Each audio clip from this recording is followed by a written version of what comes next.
Greetings from CDSS and welcome to part 4 of our Let's Talk About Reentry series.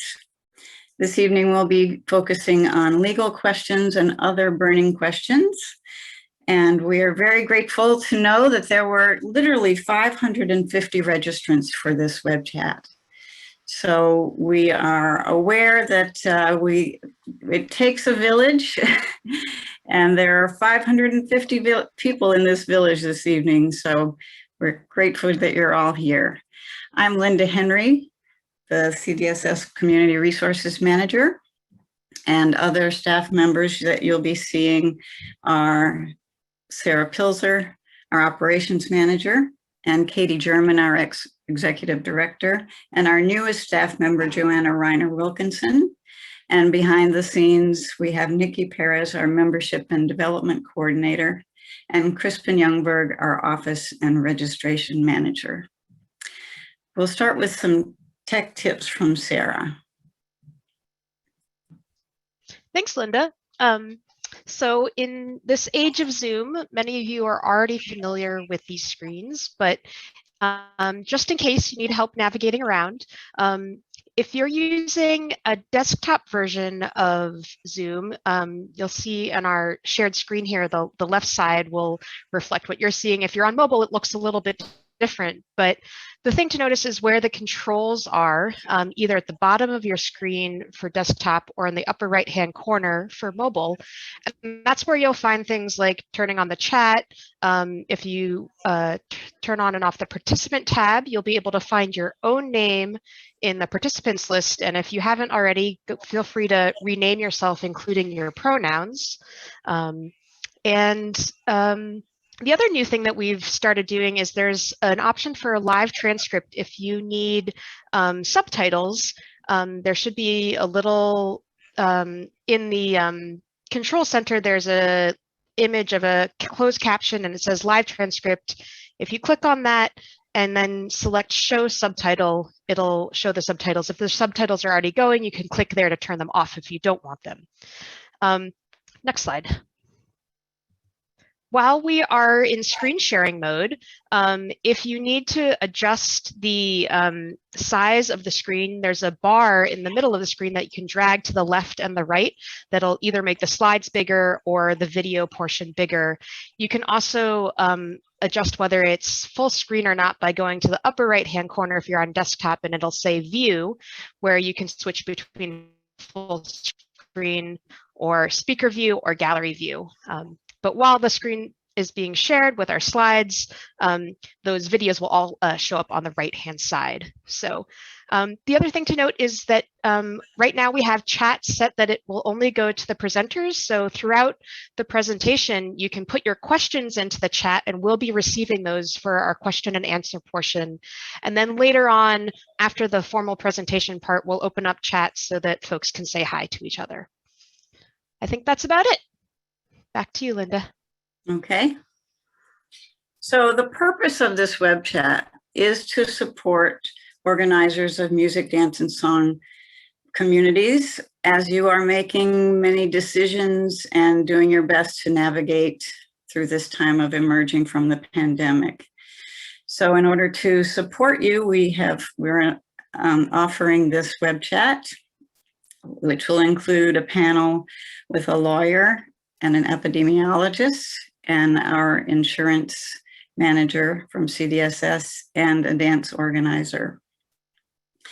We're also working on a reentry checklist that we'll be providing after the web chat sometime next week. We decided to wait so that we can incorporate any input that we get from this web chat. So we know that this is weighing heavily on your minds. There wouldn't be 550 people signed up otherwise. And we're very much committed to doing what we can to help you through this challenging time. Linda? Yes. One thing I forgot to mention is that we are recording this. So if you prefer to not be on video, please just turn your video off. Thanks. So next slide, please. Oh, I'm sorry, the one before. Yes, I wanted to give a glimpse of the format of the web chat. So we've had some introductions, and next we will hear from our executive director, and then we'll have a little over an hour for our guests, followed by giving you some resources to take home. And we'll have the breakout rooms at the end this time.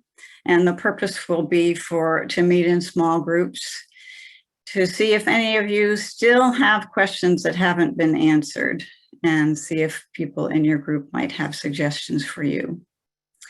So next, I will turn it over to Katie. Thanks, Linda. I'm really glad that so many people are here tonight. Thank you to everyone who's tuned in before and come back. It's been a really exciting couple of months. The last time we were together talking, the Pfizer vaccine was just coming into the picture, and we spent some time on that. We really appreciate all of the questions and feedback that came after that web chat, and we've worked today to put together a panel that addressed as many of those questions as we are able to answer. But as you know, I hope, as you know, we're not going to be able to answer all of the questions, and we're not out of this pandemic yet. We are moving forward, and that is exciting, and we are going to be okay, but we still have a lot of work to do. So to all of you who are still carrying this mantle of organizer for your communities, even though everything is uncertain and changing all the time, I want to say thank you for everything that you've been working through, because the conversations and the questions are exhausting. But your communities are going to come out better because of how much you care about this and how much time you're putting into it. So if you haven't been thanked enough locally, because we haven't had chances to get together and had people pat you on the back, please know that we at CDSS really are in awe of your dedication and your passion and your work. So let's continue working together. I'm really excited about our guests today. I hope that we can answer some questions, and I want you to please continue letting us know when we haven't answered your questions or when you have new questions that come to mind, because these web chats are useful because of you. So thank you again for joining us, and I'm going to turn it back over to you, Linda. Great. So now we welcome our first guest, Anne-Marie Noonan. There we go. Anne-Marie is from a law firm in the Boston area, and she has her own PowerPoint to share with us. Good evening. I'm just going to try to pull this up.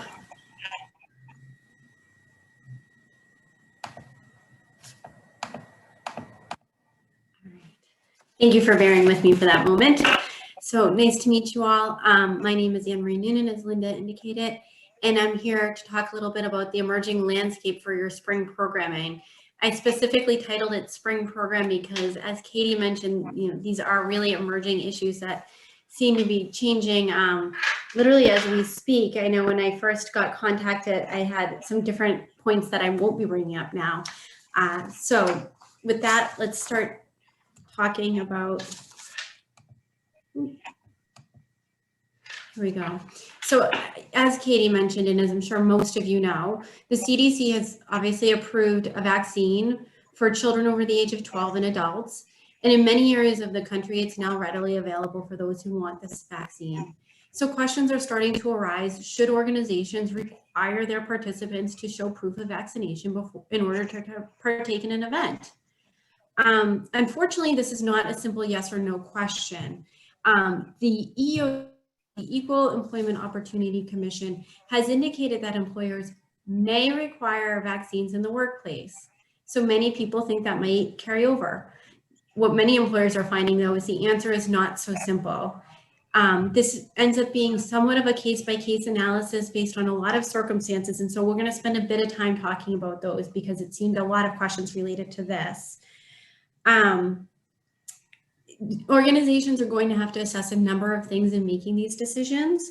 They're going to need to look to the CDC guidance, which has recently been updated, as well as state guidance. Some states have updated theirs in the last few days. Others are still working on theirs. Local guidance is also going to be important, as well as any governing agencies that might oversee the type of events that you are having. For instance, I have a child who's involved in soccer, and her soccer league has updated their rules, I think 3 times in the season that started 3 weeks ago. So you certainly want to be paying attention to any of those agencies to make sure you're on top of their requirements. And when one of the big questions sort of becomes, what is the outcome of this going to be? What will happen? What's the legal standard? Well, unfortunately, because this is an unprecedented circumstances, I don't have good legal standard for you. The other thing is the types of issues that we're going to talk about, which relate a lot to accommodations and some First Amendment rights. We don't have good case law as it relates to COVID vaccines, but even in those circumstances, in the more traditional realm, it really does involve a case-by-case analysis based on facts and circumstances. And so we'll go through a little bit of that as we talk more this evening. The other thing is you may want to talk to your insurer, and I know the organization has made an insurer here to present a bit. Many insurers are indicating very clearly that COVID spread at an event may not be covered by your insurance, and I'll leave that to the insurance experts. But one of the other things you may want to look into as we talk about some of the risks with requiring a vaccination is reaching out to your insurers to find out if you have coverage for discrimination type claims, and then assessing for your organization where the greater risk and liability stands, as well as where your organization wants to take a stand. And so with that, I want to talk a bit about what happens if somebody refuses to provide proof of vaccination. Well, if somebody just says to you, I don't have proof of vaccination because I don't feel like getting vaccinated, you could probably exclude them from your event. However, if somebody said, I can't get vaccinated for medical reasons, or I can't get vaccinated for a sincerely held religious reason, you may need to consider providing an accommodation. And for the most part in this presentation, I'm going to talk about the medical assessment. What I will say very briefly is on the sincerely held religious beliefs, the government does not want to spend a lot of time guessing whether someone's religious beliefs are sincerely held. So if someone indicates that they have a sincerely held religious belief, you are sort of circumstance to presume that that is accurate. And so you would go through a similar analysis as to what we're going to go through today related to those who have medical issues. And so one question that immediately arises, well, do I need to worry about the ADA? We're going to charge admission, or we have tickets, or you have to be a member to come to one of ours, or you have to sign up for a certain program. And so we're going to walk through that. Title III of the Americans with Disabilities Act provides protections for consumers against discriminations for disability. It's very similar to Title I that many of you are maybe more familiar with related to the employment setting. In order for it to apply to an organization, not only does the organization has to be a public accommodation, and that's a business that provides services generally to the public and typically falls within, there's 12 listed categories. And so we will walk through what I've done is sort of pull out those that I think are most interesting for this group.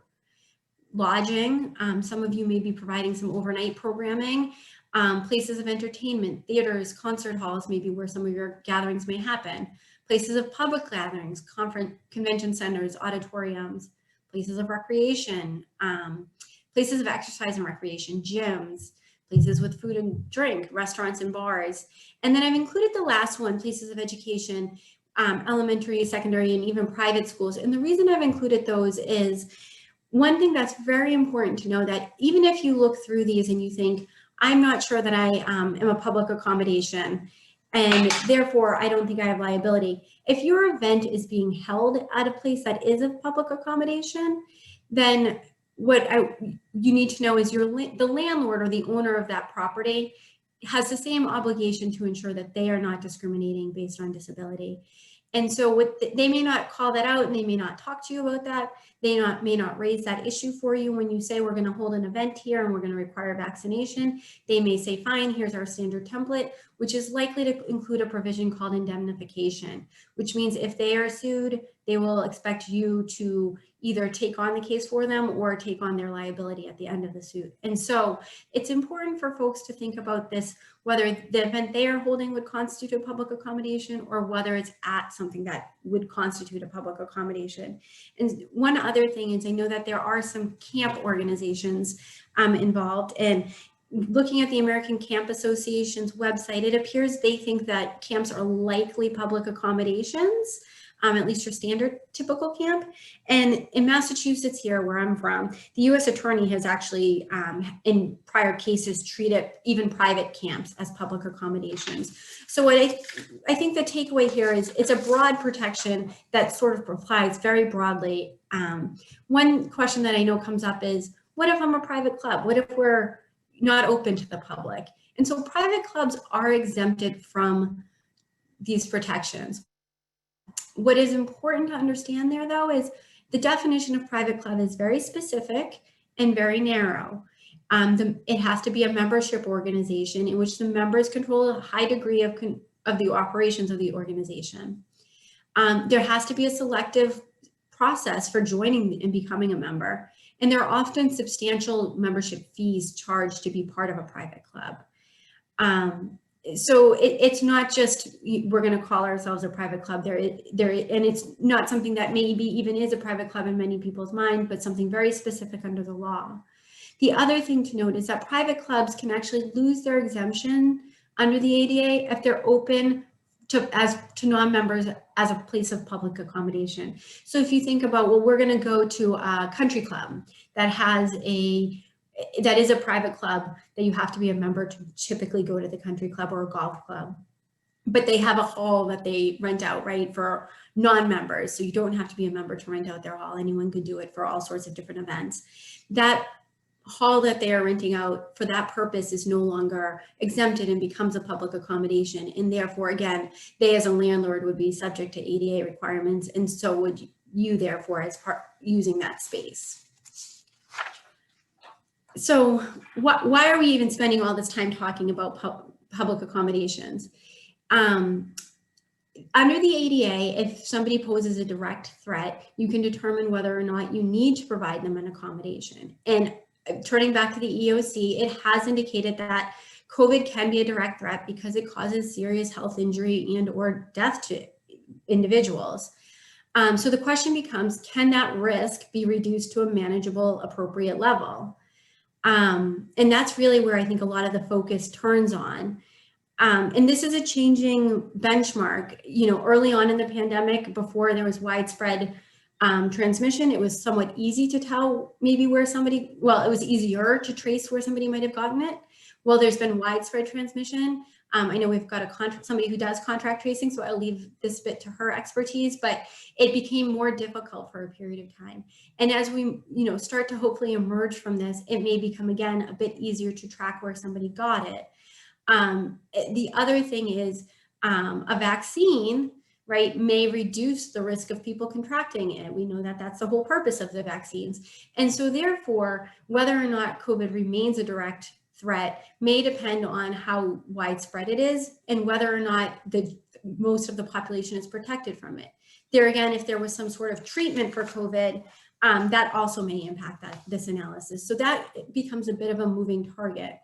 The other thing sort of becomes is if COVID is a direct threat, which it currently is designated as one, what can you do to limit spread? I know this is contrary to the beliefs of many of the organizations here, but you could choose to say if you aren't vaccinated, you're only going to be able to dance with those you come with. More broadly, you could require masking. You could do temperature checks. You could do symptoms administration clearance before entering. For longer term programs that might be lasting for a few days or weeks over the summer, maybe you require proof of COVID negative test, some quarantining before attending, or even testing after arrival if they're going to be there for a few days. And so these are important things to keep in mind when you're doing your analysis. Keep in mind the federal, state, and local laws. You're likely going to need to follow whatever is most restrictive. Good ventilation always remains a good idea, regardless of whether or not you're requiring vaccinations. Outdoor events are safest. Screening at the door may be worthwhile, and we are still suggesting you get names at the door or from ticket sales to ensure that we have names for contract tracing. And so it's really, again, an individual analysis as to whether the ADA is going to apply and what steps you might need to make to give people the ability to come in as an exemption to that vaccine requirement. One of the other big questions that comes up, though, is whether you require vaccination or you don't, what happens if somebody gets COVID after attending one of your events, and will you be liable for it? This is a really unprecedented question in which, you know, we have a little bit of lead time in the employment sector where employers are seeing an uptick in litigation related to this. I've talked about, you know, whether or not you can actually proof of where someone contacted COVID may become difficult. I think your best bet is to take all efforts so that you could have a quality defense against any claims of that. So I think, right, being in compliance with any state mandates, which have certainly changed. When I started writing this, you know, you're still required to wear masks indoors. That's significantly changed over the last few days. But you do want to be staying abreast of that because that could change again as, you know, we head into winter. And so you want to stay on top of those. You also want to be doing all the things that we've talked about, such as potentially requiring masks for those who aren't vaccinated, maybe requiring a screening at the door. And one of the things that I do think is really advisable is to have attendees acknowledge the risk and sign a waiver about potential liability. And so, you know, these are the types of screening measures, and I think we've covered that already, and I know we're starting to run a little short on my time. So what would you put in a waiver? And are they 100% bulletproof? They are not. There's no way to fully answer that because this really is untested waters, but they can't hurt you, and at the most they can help you. And so it's a brief introduction, and I think there is a handout related to this that shows sort of an outline of this. A brief introduction about what COVID is and how it is spread, some general information about prevention, vaccines, hand washing, masking, a questionnaire about symptoms. It may be, you know, have you been vaccinated? If the answer is yes. Are you symptomatic? The answer is no, and that's all they have to fill out. Is no, maybe they have to fill out some more specific example answers.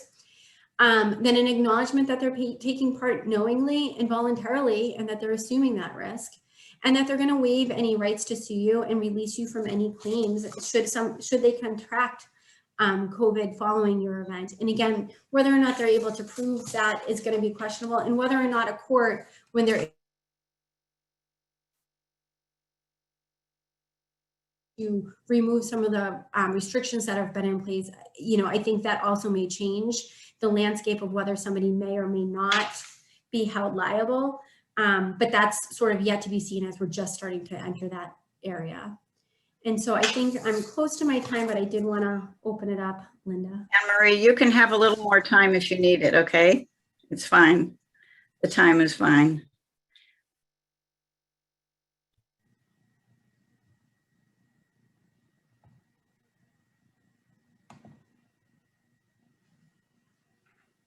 Oh, so I think, you know, I think that's really what I had sort of prepared. So I don't know if there are other questions that we did want to open it up to. So now we'll have about 5 minutes of Q&A, and you can put your questions into the chat, and Sarah will look them over and read one at a time, and Anne-Marie can answer the ones that she has answers for. Great.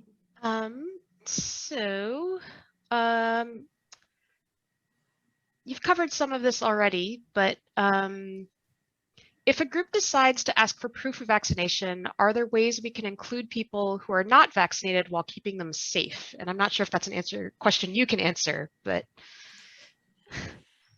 You know, I think safe is a relative question here. And so I think it goes to, are you able to reduce it to a manageable and appropriate level?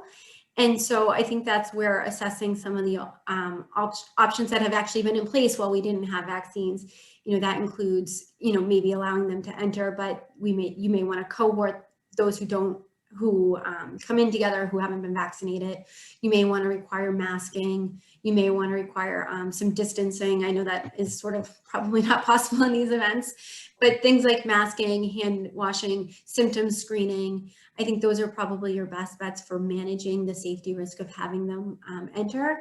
And again, I think, as more and more people are vaccinated, you know, that risk assessment also probably comes into play. If if you were to have, say, 100 people at your event and 90% of them were vaccinated, you know, is that a safe risk? And that's something that sort of needs to continue to be assessed, and organizations need to decide what they're comfortable with, again, looking at their state and local requirements and any sort of additional bodies that might oversee your organization. This is maybe a follow-up to that. Is requiring masks of people who are unvaccinated a violation of ADA because it would reveal that they may have a medical issue? That's an interesting question. What I will say is that all throughout COVID, there has been also an issue with requiring anyone there are people who, for medical reasons, can't wear a mask. So then that may become a question of having an indoor event, whether or not they, if they can't mask as well, whether or not you're going to admit them. And again, that becomes a real individualized assessment. I think based on if they were the only one without a vaccine, maybe it's not a big deal. And so it's hard to sort of give a blanket answer to that. Whether or not having them wear a mask would violate their ADA requirements, without doing any research, I'm a little bit hesitant to answer that question. What I would say is, I certainly have been walking around outside in the last few days, and I think different people have different comfort levels. And so many people continue to wear masks when maybe they don't need to. I'm not sure that somebody continuing to wear a mask today would in and of itself reveal that they had a medical issue. It would reveal that people may presume that they weren't vaccinated. I'm not sure that that is a protected class, though, just knowing that somebody wasn't vaccinated as we sit here today. Continuing on the mask theme, if masks are required and participants take off their mask for the event, is it legal to force them to leave if they refuse to put their mask back on? So, I think you need to and I'm sorry to continue to say this, but you do need to pay attention to whatever your state and local rules are, because it can vary from area to area. I think in many places requiring masks is still permissible. And here in Massachusetts, our governor has publicly said that private companies can continue to require masking inside if they want to. And so I think you really need to be familiar with your local rules. And then also assess why they're taking off their mask. If it's somebody who's saying they've taken it off because they have a respiratory condition that requires them, prevents them from wearing it for a long period of time, then you've got this other sort of double layered ADA issue on top of that. Great. There's so many questions coming in. I know we won't have time to get to them all, so apologies to folks who miss out. But I think we have time for at least a couple more. Oh, definitely. Here's some questions. Are churches public accommodations? Since many dances are held in parish halls, would that fall under the public accommodation designation? And unfortunately, I did not do any searching into churches. And the reason I'm hesitant to answer that is churches fall into sort of a very special category. Anyone who helps operate a church may know this, that they are sort of exempt from a lot of parts of federal law due to their church status and the separation between church and state. So that is one that I'm actually not going to be comfortable answering on the spot without doing some research. What I will say is, although they don't necessarily have to disclose it, you certainly could, I think, check in with the church to see if they view themselves out as being a public accommodation. I know many churches have gone ahead and made themselves ADA accessible by putting in ramps and things of that nature, but that could be just in good faith. Great. Is it true that 501c3 orgs cannot have members-only events? Do you know about that? I wasn't prepared to speak about that this evening. Sorry. No worries, we'll skip that one. There's still some confusion about, are we legally allowed to require proof of vaccination outside of ADA? I'm not sure if if somebody is just saying, I didn't get vaccinated and I don't want to be vaccinated and I'm not going to be vaccinated and I don't have a medical reason and I don't have a religious reason, then you probably are able to keep those people out. I think the question is how much you want to get into these questions with people at the door of your event. And the other thing is, like I said, if somebody says they have a sincerely held religious belief, you really can't get into a lot of questioning about that. Even, you know, I've met people who have said, this person told me that they had this sincerely held religious belief. I was raised in that church, and that isn't a religious belief of my church. You don't know what their individual church believes in. So it's an area that the government really has given a lot of protection to appropriately, given the First Amendment. Okay. And so I think there's some folks are confused between there's the piece about you can't deny entry based on a disability, but there's also the direct threat provision where COVID is a direct threat, so you can make requirements based off of that. How do those interact? Yeah, no, that's a good question, and sorry for any confusion. So the reality is you may be able to keep somebody out who isn't vaccinated, even if the reason they aren't vaccinated is for a medical reason. The question becomes, keeping somebody out is sort of the most extreme out of the options. Is there a way to allow them entry that reduces that direct threat risk to a reasonable standard? So that's where it's sort of this idea of screening people at the door, requiring a negative test, masking comes into play, because that all reduces the risk that they could spread COVID if they happen to have COVID. I think part of that analysis is going to start to become as well, how widespread is COVID in the community as it gets under more control in more places, because how big of a risk is it that that person has COVID? I think as well as more and more people get vaccinated, you know, as a percentage of people in the facility, in the event are protected against that one or two people who come who aren't vaccinated, you know, and I'm using very big numbers because it's just easier to do it that way, that assessment may also come into play, that the direct threat may be further reduced just by, you know, if most people attending are vaccinated, those who are at risk are minimal to begin with. And so if you've got that countered with masking, and this is why it is really, as you can tell, a very specific analysis on the given facts and on the given circumstances. Great. What is our liability as a board or organizing group versus as individuals? Could someone sue a single organizer personally if they get sick?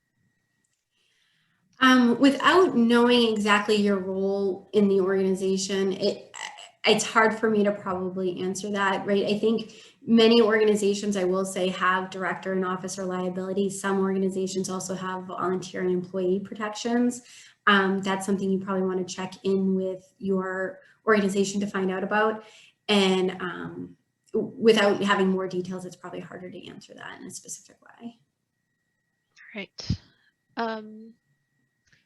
Let's see, there's some questions about the privacy implications of asking to see people's vaccination cards. Are there privacy violations for asking for that as proof of vaccination? So it's an interesting question. In the employment context, there's a bit more information out there, I think, right now than in this context.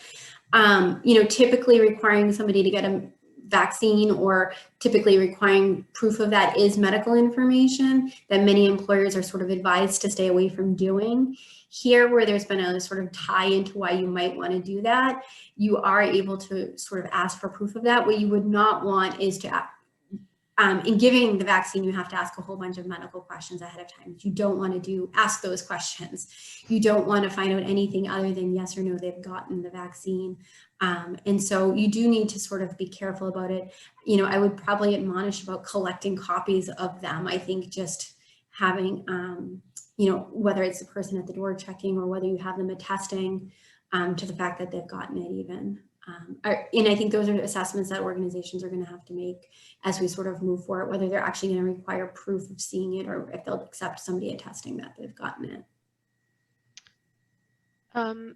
My group, dance group, is sponsored by a county recreation department who has said, they have said that we cannot require proof of vaccination, but they meet in their facility. Is there a way that you can require it for your dancers, even if the facility has said you're not allowed to, I guess? You know, that sounds like a very specific question, so I'm hesitant to sort of answer without knowing all the details.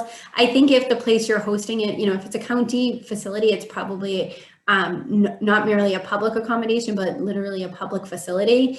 And so there's probably a lot of government decisions being made there as to what kind of events are going to, you know, what kind of restrictions are going to be or not placed on that. And if you're being told that you can't do it, you know, I think you probably do so at your own risk, but being involved in that, it's hard to answer. Right.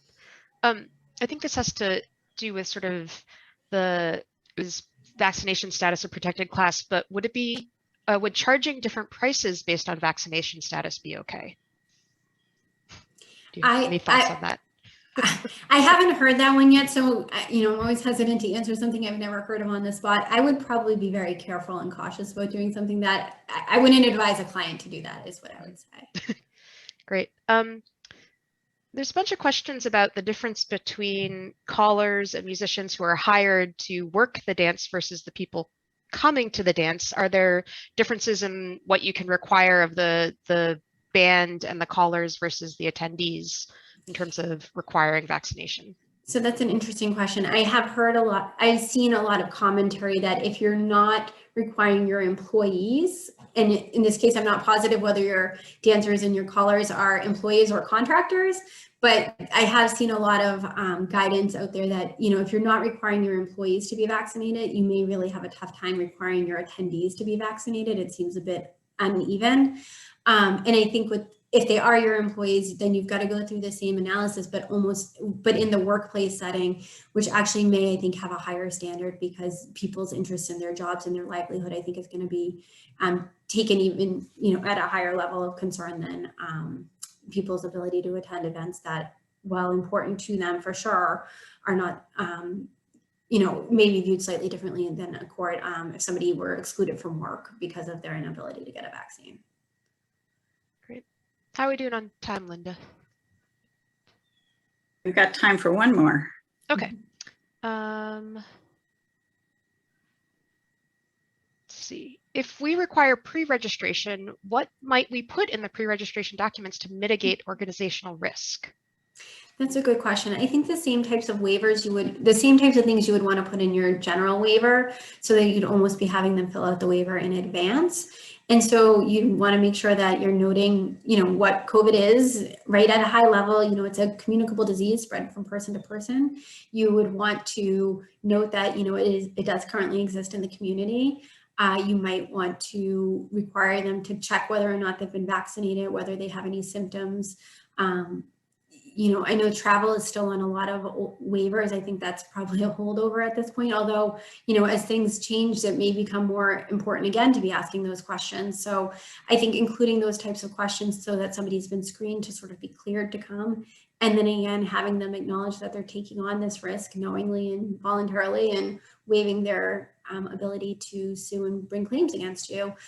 So I think to the extent you are able to do that in your pre-registration, I think that would be ideal. Great. And then just a question of, will your slides be available afterwards? Can we share those out? And I have to talk to Katie, I think, about that. Okay. I'm not sure. Okay, thanks. Of course. Anne-Marie, you mentioned a waiver, and it would be great if we could have a template that we could share with people. Is that going to be possible?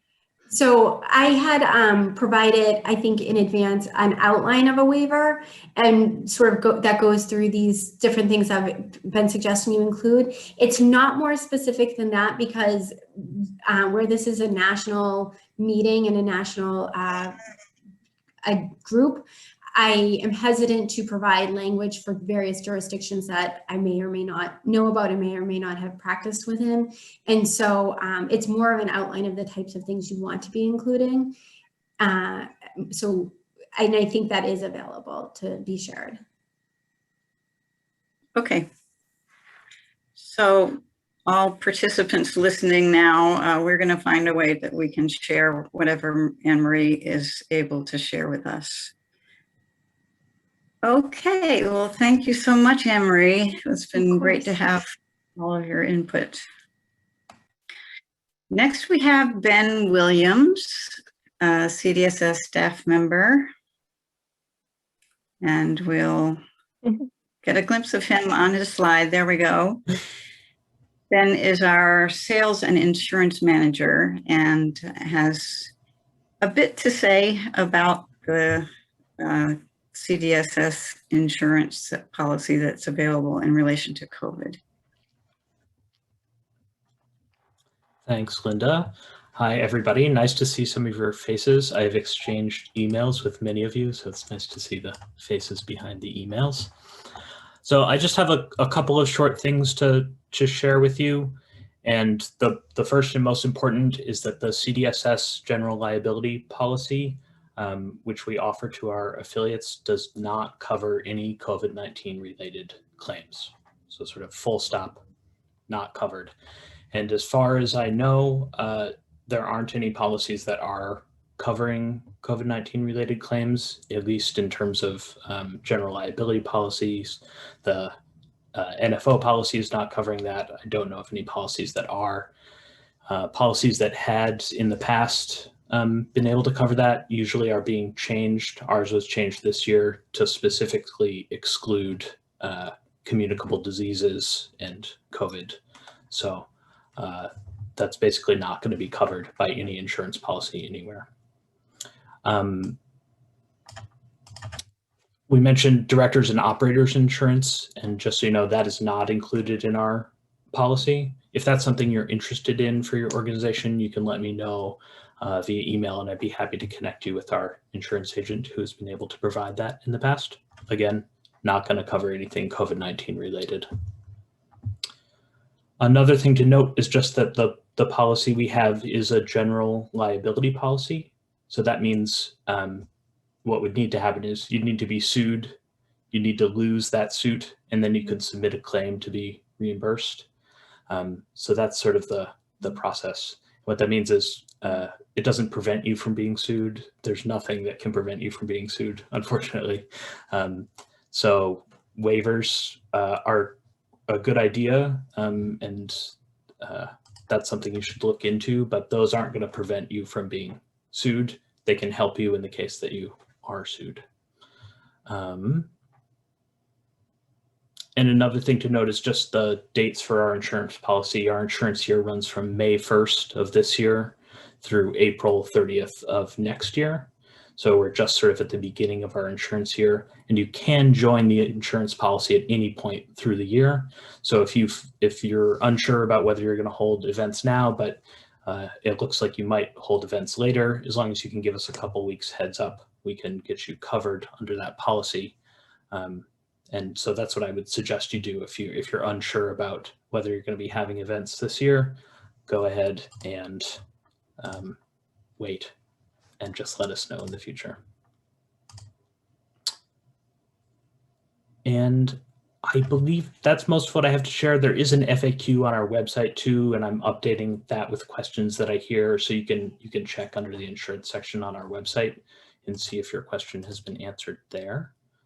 But I'm also happy to answer some questions now. Yes, I guess I'll just say too that as Anne-Marie said, every situation is unique. So I'm not going to have definitive answers, but I'm also happy to, if you'd like to email me later, I can forward some questions to our agent and hopefully get an answer back to you. I neglected to put Ben's email on his slide, and it's simply ben@cdss.org. So now we'll have about 5 minutes of Q&A for Ben. Great. Questions are starting to come in. So there's some confusion about the insurance policy offered by CDSS and whether they will cover expenses beyond the reimbursement for if you were successfully sued. So will they cover defense costs, that kind of thing? Can you speak a little bit more to that, Ben? I don't know off the top of my head the answer to that question, but that's something I'd be happy to look into and get back to you on. So feel free to email me and I can get an answer to that for you.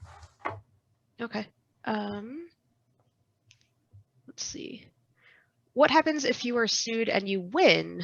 I guess this is sort of the same question about being covered for costs for defense. So again, we'll get back to you on that. There's a question of if you opt in for group policy later in the year, is the cost prorated? We don't offer proration at this moment. That's in part because we've had to pay for the policy in full upfront, so we have to cover that cost. And the insurance actually is retroactive also, so if it probably won't be applicable, but if you happen to be sued for an event that happened earlier in the year, you would still be covered. So we're not at this time planning to offer proration. The way that we do our pricing is by number of events, so it may be cheaper for you if you're having events later in the year based on the number of events you'll have. Great. Somebody wants to know, so just to compare, does the policy cover us if someone sues us after breaking an ankle on the dance floor? Yes, so things that aren't COVID related are still covered in the same way that they always have been. In that situation, of course, someone again would have to sue you, and you would have to lose, and then you would be covered in that case. I mean, you would be able to submit a claim, and they would adjudicate it, but those kinds of situations are still covered. Questions about directors and officers insurance. Do you have a very general sense of what the cost would be for a local affiliate? I actually do not. I saw that come through and I was like, that's something I would love to know. So again, please email me, because that's something I can put that on our FAQ also. Great. Let me see what else here.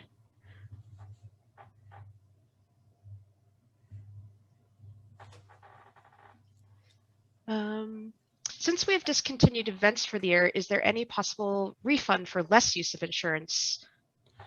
Our insurance year just began, so let me know if you're in a situation where you just purchased insurance a couple weeks ago and then are not having events, and we can work through that. But we're just at the beginning of our year, which started May 1st. Great. Do we recommend getting D&O insurance to protect organizers? Again, that's sort of a tough question. It's going to really depend. It's sort of a risk assessment kind of situation. You're going to want to look at your organization.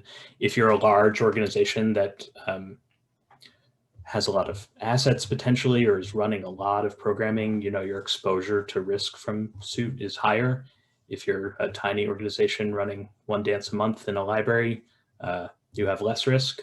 So that's something you sort of have to look at. And again, I'd be happy to connect you with our agent who might be able to talk through some of those issues with you. But great. Are we covered if someone is injured at a virtual Contra event? Thank you. That's something I should have put actually in my presentation, and that's a question we got last year. And I was surprised actually to learn that our agent said that yes, virtual events would be covered.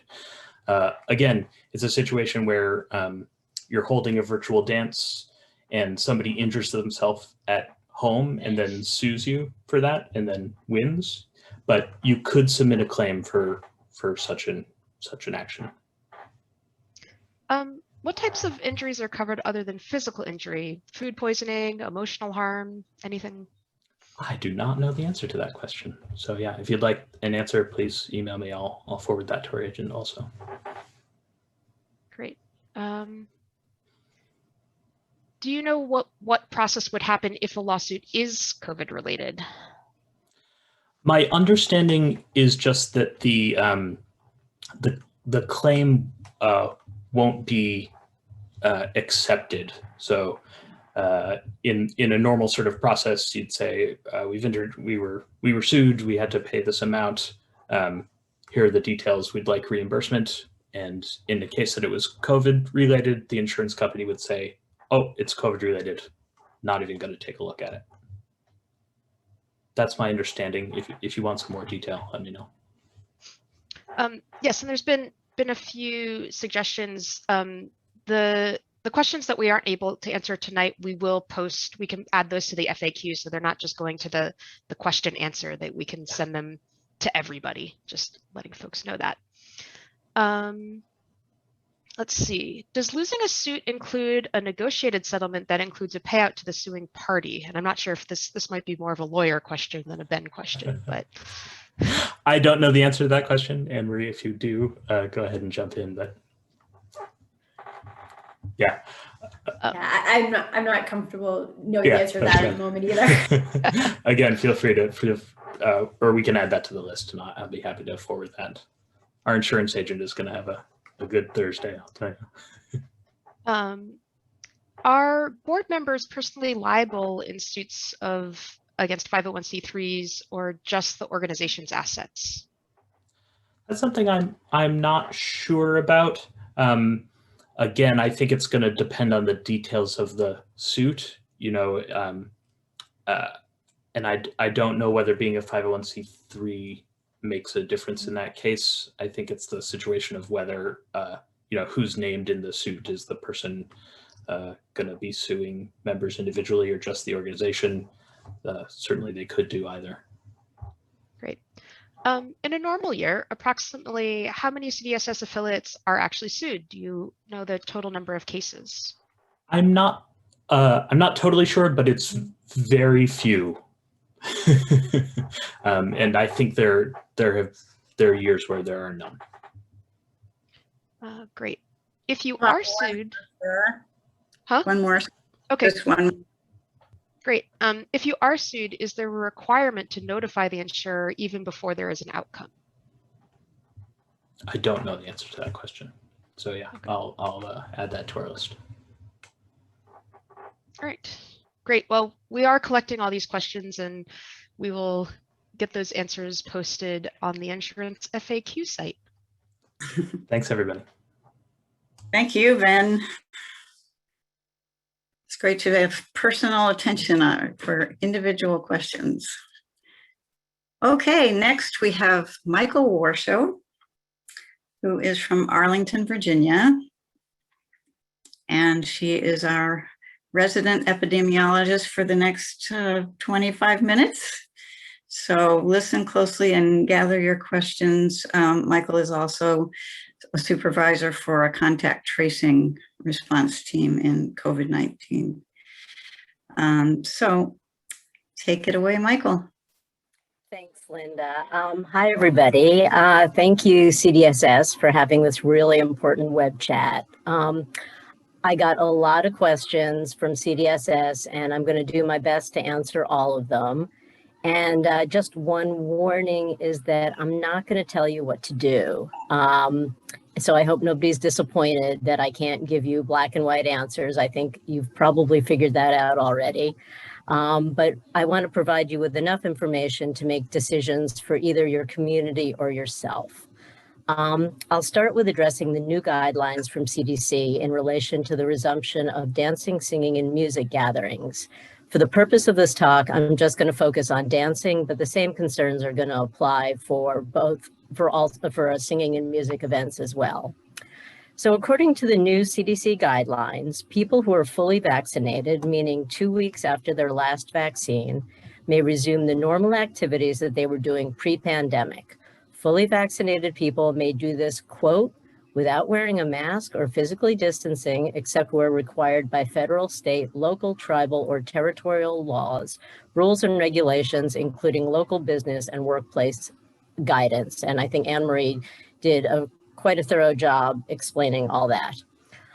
However, masks are still required for everyone on public transportation, in healthcare settings, and in congregate settings, such as nursing homes. The new guidance does not set any limits for vaccinated individuals with respect to whether the activity is indoors or outdoors, the number of people, the presence of unvaccinated people, or the type of activity. Basically, it says that vaccinated people have a very low risk of infection regardless of these factors. This doesn't mean that there's no risk at all, but that it's low enough that CDC considers it okay to engage in these activities if you're vaccinated. And they made this decision in conjunction with the fact that cases have been going down and vaccination rates, although slowing down now, have been going up. So, can we dance and sing the way we could pre-pandemic? Well, clearly not everyone is ready to accept this guidance outright. Individuals and local communities need to decide for themselves what they're comfortable with. It would certainly be reasonable for vaccinated people to continue to mask if that makes them more comfortable. It would also be reasonable to continue to follow these measures that we know reduce risks, such as dancing outside versus inside and maximizing ventilation if you're dancing indoors. If you're fully vaccinated, the science points to very low risk of either becoming infected or transmitting the virus to others. The risk is never zero since the vaccines are not 100% effective. However, if a fully vaccinated person does become infected, they're at a very low risk of serious disease. If you're not vaccinated, the risk of transmission of infection or getting infected is of course higher. Another concern is variants. Current data show the vaccine may be effective against some variants, but we don't know about all the variants. And we also don't know how long the protective effect of the vaccines will last. There's some thought that annual boosters might be required, such as what happens with the flu every year, but this is all still being explored. So the implications for unvaccinated people are among the most difficult aspects of this guidance. If masking requirements are lifted for vaccinated people, then it becomes difficult to effectively track masking for unvaccinated people unless vaccination is being verified. And as we know, that's very difficult for public events. According to the CDC, there's not significant risk for vaccinated people from unvaccinated people, but unmasked, unvaccinated people certainly increase the risk for other unvaccinated people and may actually increase the risk for some vaccinated people since the vaccines are not 100% effective. And this is true even if they're masked, but it's much lower if they're masked. And risk is also higher for individuals with weakened immune systems in whom the vaccine may be not as effective or not effective at all. So how can we reduce risk at a dance? Well, you can ask people about any symptoms. You know, you can have a sign, and I'm not going to talk about this too much because Katie's going to address specifically more of this organization stuff. But, you know, asking about symptoms or if anyone's been exposed to if someone's been exposed to COVID-19 recently, they shouldn't be coming to the dance at all. And hopefully they know better, but you just don't know. So outdoor venues are always safer than indoors. Indoor venues with good ventilation are better than those with poor ventilation. And that refers to a flow of fresh air through the dance space, which is accomplished either with a good HVAC system or properly placed fans that drive the air. So this is site specific. So each venue is going to have to assess what the ventilation is like there. But fans that just recirculate the air are not providing good ventilation. Wearing masks versus not wearing masks is another risk mitigation measure. And as we all know, masks reduce risk, and some fully vaccinated people may not be comfortable in certain settings without a mask. You know, we've gotten used to them and they make us safer. And personally, I haven't decided if I'm comfortable going to an indoor dance and not wearing a mask yet, but I've got time to figure that out, so that's good. Under no circumstances should mask shaming go on, which is someone being targeted because they're wearing a mask, even if they're vaccinated. So this kind of gets back to Anne Marie's question about, you know,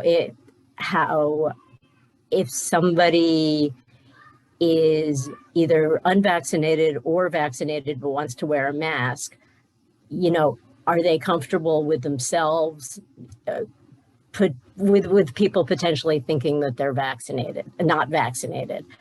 So that's just something else to think about. So is it safe to dance and sing? Is it safe to follow CDC guidance? CDC is the official government source of information and guidance for health based on science.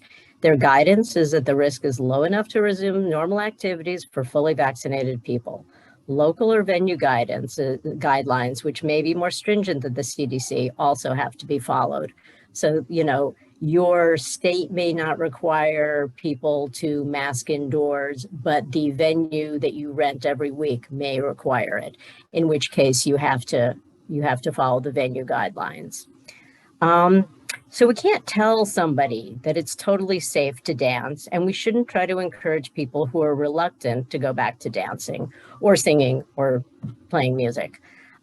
Each individual has to determine if they're comfortable with the risk level at the dance they want to attend.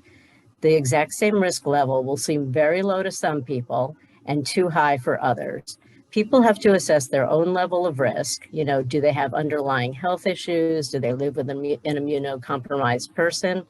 And their own comfort with the particular situation. As organizers, we can only try and minimize the risk as much as possible and be transparent about what we're doing. When will it be safe to dance? So there were a lot of questions about why don't we just wait until fall to reopen dances? Why don't we wait till spring? So the timing isn't as important as the local infection rate and the vaccination rate. If infection rates are low, why wait until fall? And if the infection rate is high in the fall, or if there's a local outbreak, it's much safer to postpone or cancel that event. What are some of the metrics we can use to determine whether it's safe to hold the dance? Well, you can find information about the local rate of infection and the local rate of vaccination at certain sites, and there's a whole slide with my resources listed. So the local vaccination rate may not accurately reflect the vaccination rate in your dance population or the people who are attending your events. And so you get back to the issue of, are you going to require vaccinations, proof of vaccination? When you do look at the CDC website, you can see the date of each update. So like the recent update about vaccinated people not having to wear masks anymore is May, but other things that are the most recent update are still back from April. They're going to be updating a lot more about masking, by the way, about their new guidance. Excuse me. So herd immunity, lots of questions about that. Does it apply here? So herd immunity does not apply to an individual event. It occurs when there's a high enough percentage of people in the general population that are immune to the virus, and that's through either vaccination or natural infection, to help prevent transmission of the virus to those who are not immune. In general, approximately 70 to 85% of a population needs to be immune for protection of others to occur. We don't know what the rate is for COVID-19, and many experts are unsure if we'll ever get to it. Herd immunity is often recognized well after it's been attained. So the goal right now is to increase vaccination rates rather than focus on what some people believe to be a magic number. I think whether organizers can ask for proof of vaccination has been addressed. It is not a violation of HIPAA to ask that question because this is not a healthcare setting. So is it okay to have a dance with vaccinated and unvaccinated people? CDC says vaccinated people can engage in vigorous indoor activity and sing in a choir without masks, and unvaccinated people should wear masks. Organizers will have to figure out how they're going to follow that guidance. It's really tough. CDC did not make things easier with their announcement last week. So my next question is, how does vaccination status affect organizing events? And Katie's going to address most of this, but I just want to add a quick something about there's many categories of events. There's local ones, such as weekly or private dances. There are restricted ones, such as a dance weekend or a week. And there's large public events. And each of these scenarios, and there's everything in between too. So that's just a couple of examples. So each of those scenarios has different considerations. The host of a private event has complete control over who they invite, so they can choose to only invite vaccinated people. Large public events, which will most likely have a mix of people coming from areas with different infection rates, will have to determine what policies make sense for them. A vaccine could be required. If so, do you need proof? Are you going to require masks? If so, how are you going to enforce? If you do have a policy of requiring masks and someone takes it off, there has to be a bad guy. And that's true for the door where you're asking people if they're vaccinated, if that's your requirement, where you're asking for proof. And international travelers still have to be tested. So so you could do the testing as has been discussed already. So I hope I've helped to provide some guidance in this confusing time, and let me know what other questions you have. So Michael, would you like for the next couple of slides to be shown? One of this just a list of your questions, and then the second one has resources that people would be interested in. Sure. Yeah, I'm sorry. I thought I was actually reading most of that. So, Yeah. I thought the questions were going to be up. So, I'm sorry I didn't tell you to do that. So you can put up we can just jump to the resources. Yeah. There we go. So I guess you can take a screenshot if you want that. And a lot of this is, they show the same thing, but you may like the way the website works better. And you can get down to county level to find out what the rates are in your local county. In some cases, your local public health department will have all that information, but CDC has a really good site. I like their site. Okay, we have time for about 5 minutes of questions. Great. Just one note, we are going to share these slides as well afterwards. So you can screenshot them now, but they'll also be shared out afterwards. So if you missed something, we'll get back to that. And Sarah, let me just say that, so the PowerPoint will be on the website, and there will be live links in the PowerPoint, and they'll be posted next week. Yeah, great. Specific questions for Michael. Can you quantify what the CDC means by very low risk in terms of, say, incident of transmission per 100,000 people or so? So low risk, they consider 10 cases per 100,000 or lower. So that's the infection rate they recommend you look at. Great. What is the difference between public transportation and other indoor settings, such that? So if you go to a dance, you could be in a very big hall, but that's a really good question, by the way, because that recommendation made me stop too and think about it. But you're indoors, you're in a small area, and the circulation might not be that great. So I think that's the answer. Great. Speaking of ventilation, are there established methods for measuring airflow and air exchange rates in a venue? There probably are, but I am not familiar with what they are. So you'll have to find an engineer for that one. Should we space dances out, i.e. more than a month between, so we can know if infections resulted from the event? So that's a good question. I don't think you need to, just based on contact tracing. Certainly a month or more is a lot of time. You're only going to be able to maybe trace it back to a dance within a very short period of time, especially if the dance was really big. So, so I don't think that's, unless your infection rates are really high, or if there's an outbreak in your area, I don't think you need to space like that. Is sudden reemergence of other pathogens like flu or RSV a concern? You mean like when you go dancing? Yeah, so we've been isolated, separated. Is there any concern in the epidemiology world that other communicable diseases are going to see an uptick as people resume activities? Well, I can tell you that over the winter, the flu rates were really, really, really low, because it's a respiratorily transmitted virus, just like COVID. So by doing the precautions we've been doing, the distancing and the masking, our rates have dropped.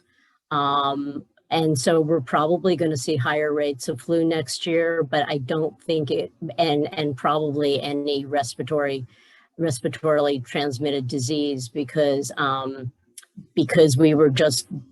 what we were doing was preventing it. I mean, I've heard some people say they're going to always wear a mask in the winter to prevent those diseases. Does the extremely close contact with many different people that is central to contradancing indicate a higher level risk than other normal activities? Yes. Yes, it's higher risk. Yeah. But if you're vaccinated, you know, it's much lower than if you're not vaccinated. Do people with a weakened immune system pose a greater risk to others whether or not they're vaccinated?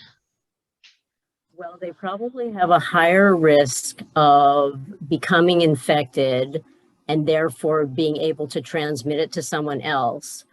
But I think the concern would be more for themselves than for transmitting it to someone who's vaccinated. Someone who's vaccinated, you know, they're pretty protected. It seems like that's what the studies are showing. A follow-up to the question of quantifying a low risk. The 10 out of 100K figure, is that per week or per day?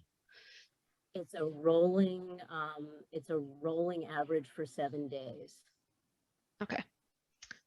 Let's see. What are there special considerations regarding minors attending dance events? Would the notice or waiver, et cetera, have to be provided to signed by a parent instead of a minor? This might be more of an attorney question, but since minors are potentially unvaccinated. Right. I mean, so it's definitely, I mean, I know that your parent would have to sign it because when we have minors who are exposed, we have to speak to their parents. We can't speak to them. So I'm going to throw that to Anne Marie. Yeah, I would generally recommend having a person of legal age, and I think somebody actually individually chatted me asking what that is, and I think it could vary by state. So you'd want to make sure you're familiar with how old somebody needs to be in order to sign their own waiver. There's some questions about negative tests as equivalent to vaccination and what types of rapid testing are available and adequate for the safety purposes. So interestingly enough, just yesterday, I found out that there's a rapid PCR. So the PCR test is our gold standard, and there's also rapid testing. So if someone tests positive with a rapid test, which takes like 15 minutes, but is also tested for using a PCR, and the PCR comes in negative, they are not considered a case. There is a rapid PCR now, which takes 15 to 30 minutes, and I don't know how generally available it is. So those tests are really good. So I'm sorry, what's the question again? Yeah, what type of rapid testing would be available for using a negative test confirmation the same way you would require a vaccine? I would like it to be a PCR, but that generally takes longer. But now with these rapid PCRs, that's great news. I don't know much more about them than that. Great. And they're almost, the rapid PCRs are almost as good as the regular PCRs. Sarah, one more. Okay. Can we require, or would you recommend keeping contact information in order to have contact tracing available after an event? So as an epidemiologist and a contact tracer, I love the idea of getting that information at the door, getting, name, phone number, email.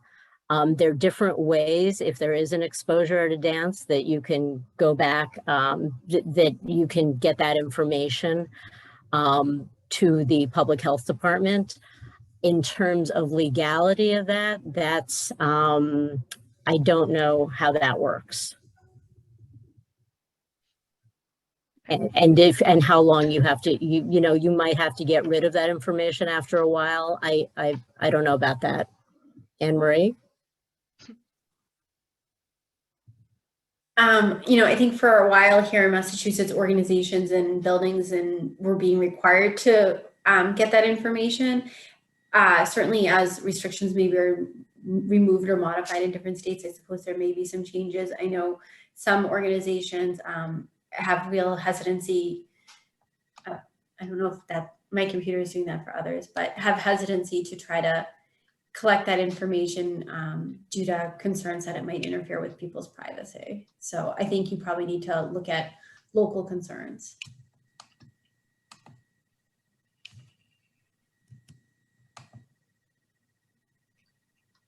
All right.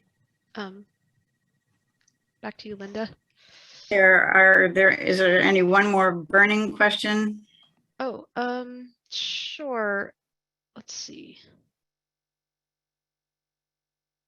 Here's one. Is there a recommendation for how long a hall should be cleared before other events happen in the same space? Like, is there like a cool down period between events that makes it safer?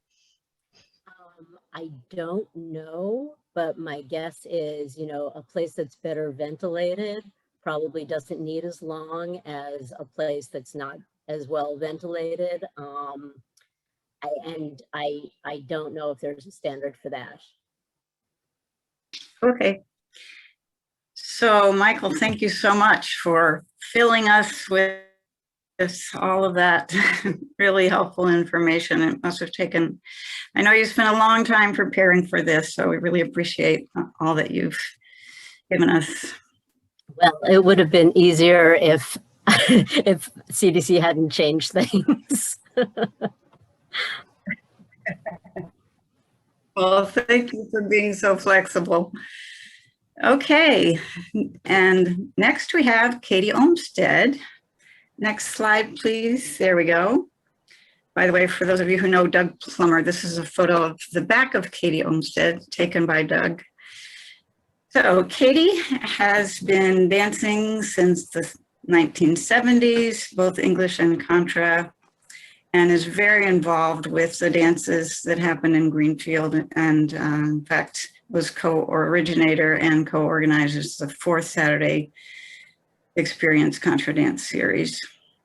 So Katie and I have been talking for several weeks now in preparation for this web chat, and I have heard her say many wise things as an organizer, and it occurred to me that having an organizer's perspective for 5 minutes on this web chat would be very useful. So take it away, Katie. Thanks, Linda. I am one of the Greenfield, Massachusetts dance organizers. We have been meeting more often, not less often, during the pandemic. Taking ideas primarily from these web chats, we've been talking about how to constructively use this time and how to plan for reentry.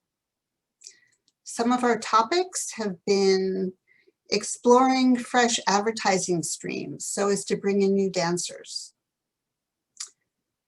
How to change the culture going forward so that people stop going to dances in order to sweat out that cold they feel coming on. Who hasn't gotten sick at a dance? There's a story I've heard a couple of times. I don't know what dance hall, but there was a person who showed up wearing glitter. By the end of the evening, every single person was wearing her glitter. If glitter can be shared from person to person to person, so can the air we breathe. And cold germs, remember when we actually worried about cold germs? Can we communicate a new culture that holds, and I can see this coming up on a sign, if you feel sick in any way, please come back another day.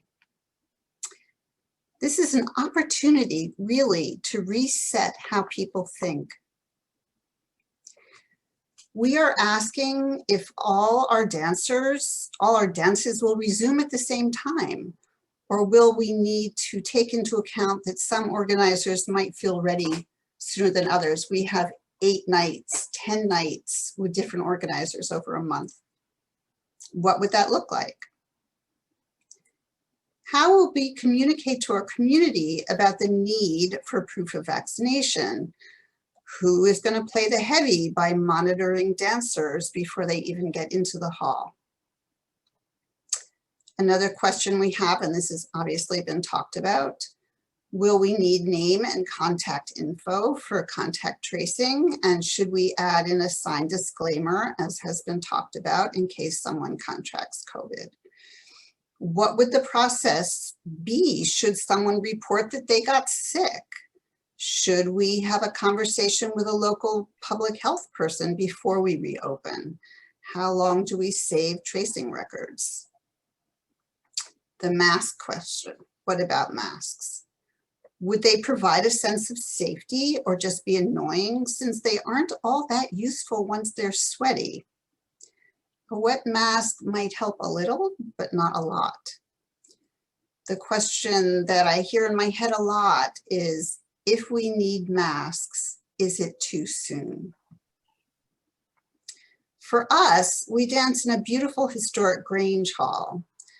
I believe this is the first time in 100 years it has ever gone dark. Other dances may simply rent a hall. Ours has fixed expenses, and we feel a strong responsibility to help out to assure that our fine dance hall will still be there and not sold off when we return. So there is that work. We need, as others have said, to recognize federal, state, county, municipalities, and the venues themselves may have differing laws, regulations, and guidelines. All need to be followed. And if some are in opposition, the strictest rules, laws, or regulations are the ones we need to follow. And now we need a meeting because we're getting ready to get into the real nitty-gritty, requiring proof of vaccination, how to actually do that, and how to communicate that to our community. Some people, especially since the CDC new guidance, are saying, oh, let's dance now. I'm vaccinated and ready to go. Our job is to hold that enthusiasm, along with what Michael said at an earlier web chat, that contra dancing is an epidemiologist's worst nightmare. Members of all music, dance, and song communities need to know that we, the organizers, are being thoughtful, smart, checking with the science, and will not resume until we are confident that the time has arrived to be together safely. This is a lot of responsibility for us, and it should be. We all care about each other and take the safety of our communities, both physical and emotional, seriously. We have to reopen with great care. How do we make each other not only actually safe, but make it so that it feels safe? I hope that all organizers will see this hiatus as an unusual opportunity to reset some standards, pay more attention to overall safety on the dance floor or whatever your community is. Bump up your committees to be attentive moving forward. Maybe even think about those things like bathroom signage, and definitely pay attention to other signage. Be welcoming and be smart.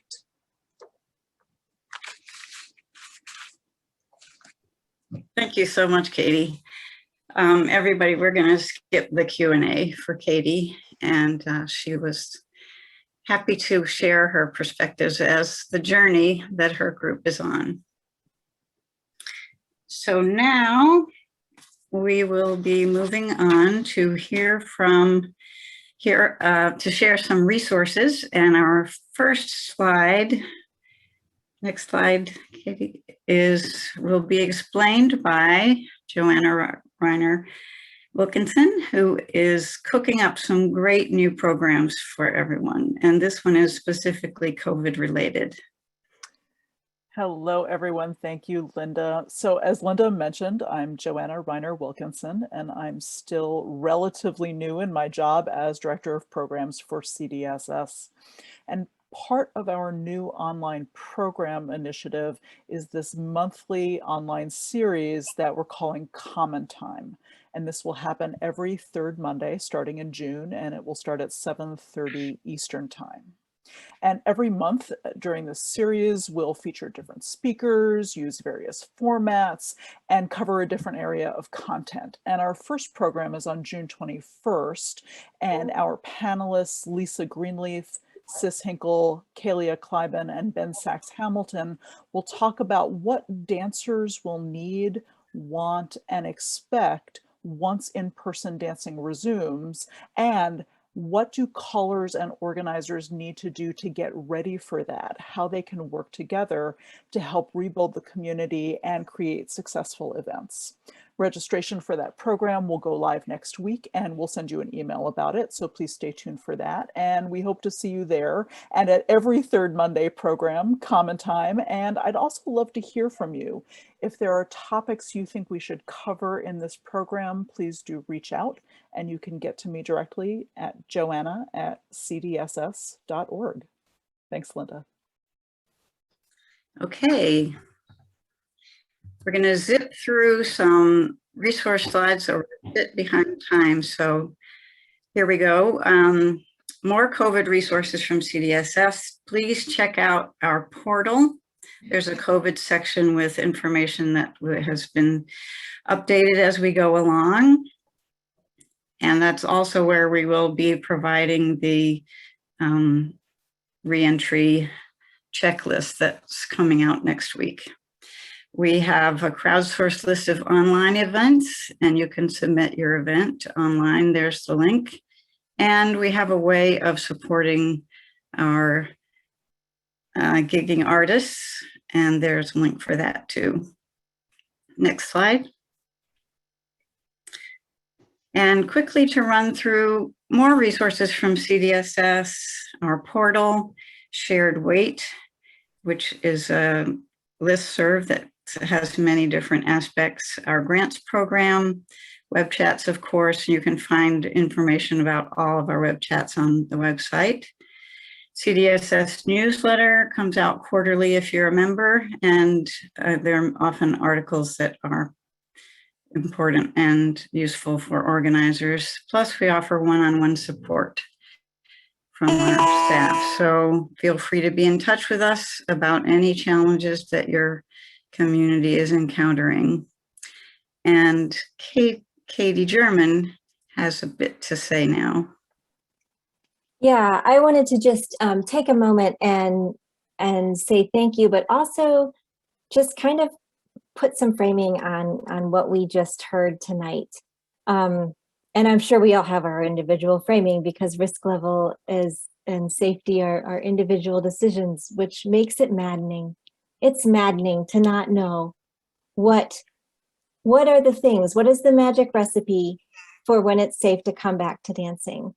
And I wish we could do that for you, but it would be irresponsible for us to tell you this is the formula that absolutely prevents all risk and harm for your community. I had an interesting, I've heard from so many people.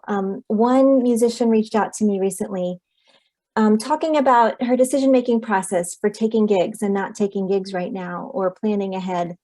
And she said to me, I see things are getting better, but I'm not ready to be a test subject. I'm not ready to join an experiment to see if it's time. And I've been thinking about that a lot, mostly because I think we are all in this experiment together, but it's not a randomized trial. We get to choose which test group we want to be in. And there will be a lot of us who will be choosing to go back as soon as possible. And there will be a lot of us who will not be ready for a good long time.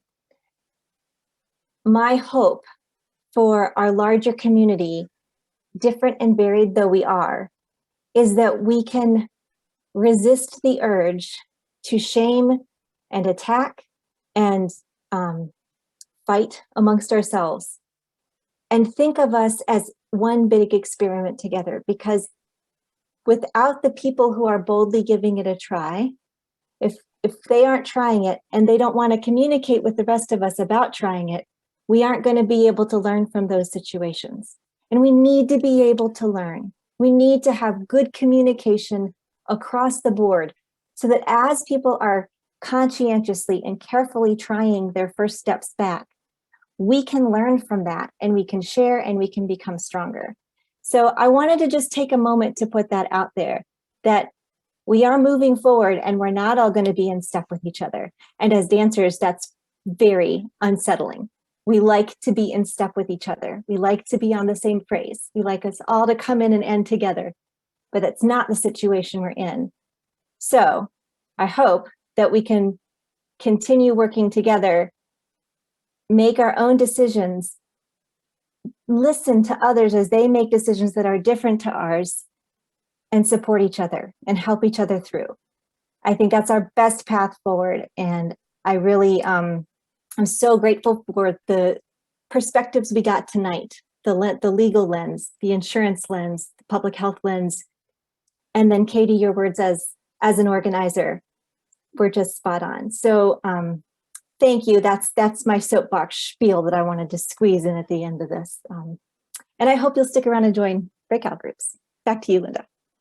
Thank you so much, Katie. That's a great way to bring us all together as we prepare to go our own ways and our own journeys. So one more slide. Quick wrap up slide. I'll be sending a survey tomorrow, and hope that you all will respond. This is a chance not only to give us ideas for future web chats, but also if there are any burning questions that were not answered by this web chat, you'll have a way to send them to us through that survey. And the following week, next week, you'll be able to see this web chat video and the recording in PowerPoint, the transcriptions on our website too.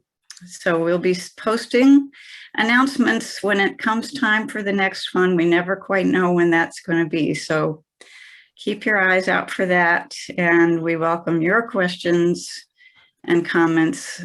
We are available and committed to doing what we can to support each community, no matter what challenges you are facing.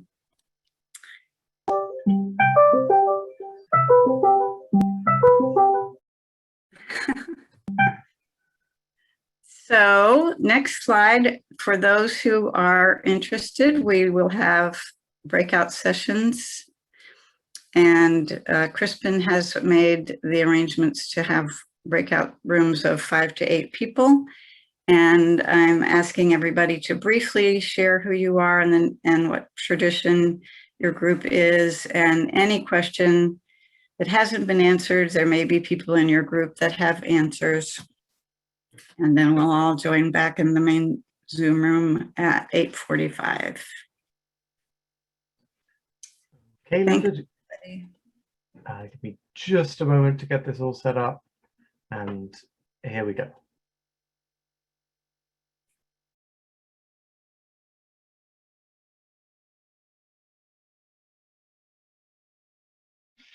I think Linda's planning on saying bye to everybody, but I'm not sure if she's made it back from the breakout room yet. So I will jump in and just say, I hope we leave you wanting a little bit more, but I hope that you got some good conversation in.